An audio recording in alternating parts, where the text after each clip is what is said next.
RO 2023 को लेकर के टू द पॉइंट सारी चीज़ें अब क्या करनी है अगले 3-4 महीनों में, 5 महीनों में, उसके लिए मैंने ऑलरेडी 2 वीडियोस बना दिए। एक 15 मिनट का है, एक 2-2.5 मिनट का है। ये तीसरा वीडियो है, इसमें 1 से 2 मिनट पे, 3 मिनट पे बाकी की जो बची हुई चीज़ें उनको कवर कर दूंगा। बाकी जितने भी सेगमेंट्स थे वो मैंने कवर कर दिए, जैसे PYQ हो गया, टेस्ट सीरीज हो गया, घटना चक्र हो गया, ल्यूसेंट हो गया, ये सारी चीज़ें कवर कर दी हैं। उनमें क्या इंपॉर्टेंट चीज़ें किस तरह से करना है वो मैंने बता दिया है, या करंट अफेयर्स हो गया। अब इस वीडियो में मैं बताऊंगा स्टैंडर्ड बुक्स का। देखिए बहुत से लोग ऐसे हैं जिन्होंने अभी स्टैंडर्ड बुक्स हर सब्जेक्ट की दो ले रखी है, एंड वो सोच रहे हैं कि हम पूरी बुक पढ़ेंगे, उसके बाद हम टेस्ट सीरीज लगाएंगे।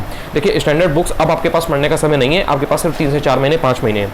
अगर आप हर सब्जेक्ट की दो स्टैंडर्ड बुक पढ़ेंगे तो आप 1 साल पढ़ते रह जाएंगे, एंड तब भी चीज़ें कंप्लीट नहीं होंगी। एंड अगर आपको इसी बार का अटेम्प्ट निकालना है, आरओ 2023 का प्रीलिम्स निकालना है, देन मेंस निकालना है, सो आपको समझना पड़ेगा कि आपको जो स्टैंडर्ड बुक्स हैं जो भी आपके पास हैं वो आपको लाइन बाई लाइन नहीं पढ़नी है।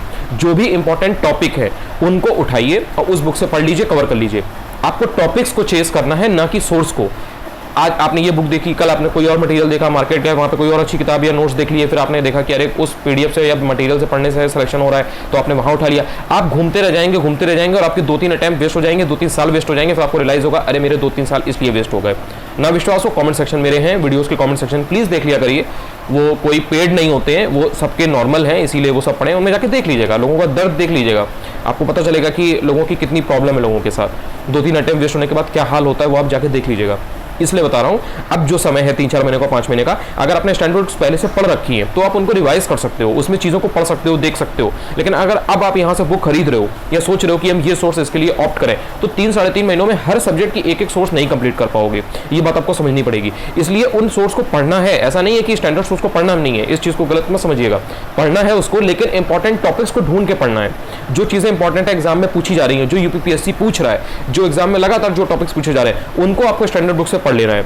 जैसे आपने घटना चक्र से पढ़ा, आपको नहीं समझ में आया, या आपने स्टैंडर्ड बुक से पढ़ा तो आपको बेटर वे में समझ में आएगा। या आपने ल्यूसेंट और घटना चक्र से पढ़ा, फिर आपने देखा नहीं कुछ चीज़ें छूट रही हैं या मुझे उतना क्लियर नहीं हो रही है, आपने स्टैंडर्ड बुक से देख लिया। लेकिन ऐसा नहीं करना है कि पहले हम पूरा घटना चक्र करेंगे, फिर हम पूरा ल्यूसेंट करेंगे, उसके बाद में हम सारी स्टैंडर्ड बुक्स करेंगे हर एक सब्जेक्ट की। हम पॉलिटिकल लक्ष्मीकांत करेंगे, शंकर IAS करेंगे एनवायरमेंट के लिए, या परीक्षावाणी करेंगे, या दृष्टि IAS करेंगे। आपका 1 साल निकल जाएगा।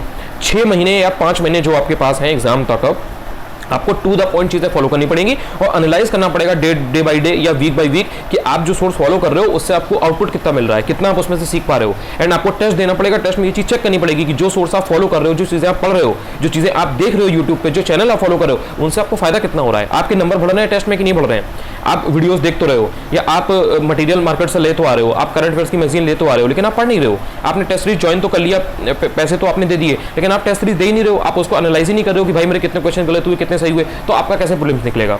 ये बेसिक चीजें हैं और इनको अगर आप बार बार करोगे नहीं, इनको रिवाइज नहीं करोगे, रिवीजन इज मोस्ट इंपॉर्टेंट। अगर कोई एक चीज इंपॉर्टेंट है पूरे सिलेक्शन के लिए, मटेरियल से भी ज्यादा, सोर्स से भी ज्यादा, किताबों से भी ज्यादा, टेस्ट सीरीज से भी ज्यादा, तो ये इंपॉर्टेंट है कि आपका रिवीजन कितना हो रहा है। अगर आप टेस्ट सीरीज दे रहे हो, आपने ज्वाइन कर ली, लेकिन आप उसको रिवाइज नहीं कर रहे हो, जो क्वेश्चन आपके सही हुए आप उनको देख नहीं रहे हो, जो गलत हुए आप उनको रिवाइज नहीं कर रहे हो कि ऑप्शन क्या था, क्यों था, PYQ को रिवाइज नहीं कर रहे हो, समझ नहीं रहे हो कि क्या पूछता है UPSC, तो आप नहीं कर पाओगे, बिलीव मी नहीं कर पाओगे। एंड 4-5 महीनों में, 6 महीनों में यही पूरी प्रोसेस है जो मैंने इन 3 वीडियो में छोटा छोटा करके बताई है। यही प्रोसेस है जो आपको फॉलो करनी पड़ेगी, जिसको फॉलो करके आप आगे जा सकते हो। ये सबसे बेयर मिनिमम है, ये सबसे कम कंटेंट है, इससे कम में कुछ नहीं बनेगा। जो लोग स्टैंडर्ड सोर्स और प्रॉपर जो कर रहे हैं, हर बार क्लियर कर रहे हैं, उनका आराम से निकल रहा है, प्रीलिम्स निकल रहा है, मेंस निकल रहा है, वो कैसे कर पा रहे हैं भाई? उनको घटना चक्र ल्यूसेंट रटी हुई है। रटी हुई मतलब उन्हें पूरा आता है। करंट अफेयर्स में उनको पता है कि क्या करना है। टेस्ट सीरीज वो ऑलरेडी देखे जाते हैं। PYQ उन्हें सब आता है, मतलब जितने भी इंपॉर्टेंट क्वेश्चंस हुए हैं, पेपर हुए हैं, BEO का, RO का, प्रीलिम्स मेंस का, UPPSS का, वो हर साल कर रहे हैं। बिकॉज RO वाला UPPSS भी देता है, 100 में से 95% लोग तो देते ही है। सो उनको उसका भी आइडिया है, तब वो निकाल पा रहे हैं। आपको ये समझना पड़ेगा। एंड आप सोच रहे हो कि नहीं करंट अफेयर थोड़ा करें ना करें, बहुत टफ है, ल्यूसेंट तो मेरे से होती नहीं है। नहीं होती है तो फिर एग्जामिनर भी कह देगा भैया हमसे भी नहीं हो पाएगा, बिकॉज वो आपको जानता नहीं है ना यार। आपका दुख दर्द मुझे मालूम है, उसे थोड़ी ना मालूम है। एंड प्लीज़ इस चीज़ को थोड़ा सा समझिए।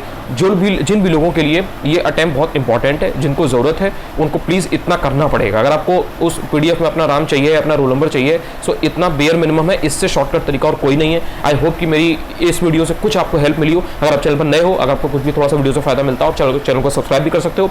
टेलीग्राम चैनल को ज्वाइन कर लो, उस पर भी मैं बहुत सी चीज़ें टेलीग्राम के मतलब की डालता रहता हूँ वहाँ पे। बाय बाय, टेक केयर, लगातार पढ़ते रहो।